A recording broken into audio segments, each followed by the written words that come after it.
Hello mga kakang! Abay paggabi na nga nang umalis kami ng bahay. Bibili nga kami ng electric pan na bagong sisirain ulit. Sa init ba ng panahon ngayon, baka may stroke ako at makita ko agad si San Pedro. Kaya wala talagang pahinga ang aming electric pan. Abay kung nakakaluwag-luwag lang kami sa buhay ay aircon ang kukunin ko. Pero naisip ko hindi sa init ng panahon ang papatay sa akin. Baka sa taas ng bill ng kuryente ang tatapos sa buhay ko. Ay Diyos ko, nadagdagan na naman ang wrinkles ko. Buhay nga naman. Naimbiyak na nga ako sa asawa ko dahil sabi niya maaga kaming aalis.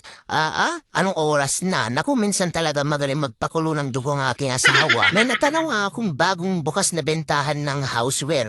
At sabi ko nga sa asawa ko ay sumaglit muna kami dahil may benta silang mga electric fan at baka dito na din kami makabili. Abay, madami-dami din silang benta. May mga kitchenwares, drawers, table at madami pang iba. Abay, di na ako pinaglibot-libot masyado ng asawa ko at baka madagdagan pa daw ang electric fan. Kahirap pa namang magpigil. Sa mga oras na ito ay hindi nga kami makapagdesisyon kung ano ang kukunin namin. Bilang nagtitipid, dun tayo sa kakasyang budget. Kaya naman una na yung pinasubok itong stand fan. Pwede na sana kaso nga lang wala yung pindutan sa likod para mapaikot yung electric fan. Kaya namili kami ulit sa pagkakataong ito ay yung desk fan na ang pinatesting namin. Diyos ko!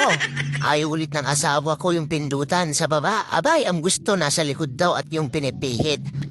Ay nako. Parang gusto ko nang mag-transform na maging dragon. Nakapa-high blood sa liit. Kaya naman ako nang namili mismo at ito nga ang kulay green ang natipuhan ko. Pinasubok namin at sa wakas nagustuhan din niya. Ay salamat Lord.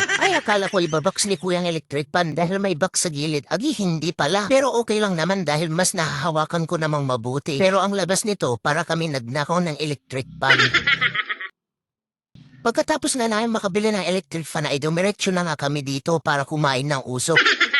Bumili ng barbecue. Pagdating nga namin dito ay marami din ang bumibili. Sa tuwing natatakam kami ng barbecue ay dito nga kami bumibili. Masarap ang kanilang pagkakatimka sa barbecue nila. Masarap na pulutan ng mga tambay sa kanto. Pero ngayon ito ang ulam namin dahil nga sa gabi na at wala na ding time para magluto ng ulam. Ngayon lang kami ulit makakabili nito dahil hindi rin maganda sa kalusugan ang palaging inihaw. Ngayong nadadagdagan ang edad dapat na nating iwasan ang mga pagkain na makakasama sa atin. Okay lang kumain pero wag yung sobra, moderate lang, pero sa totoo lang, kung ano pa yung bawal, yun pang masarap.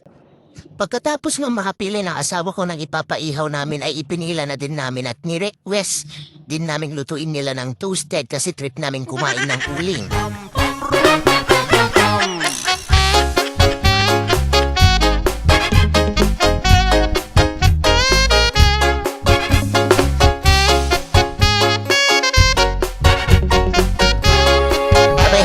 Ito na lang mga kakang.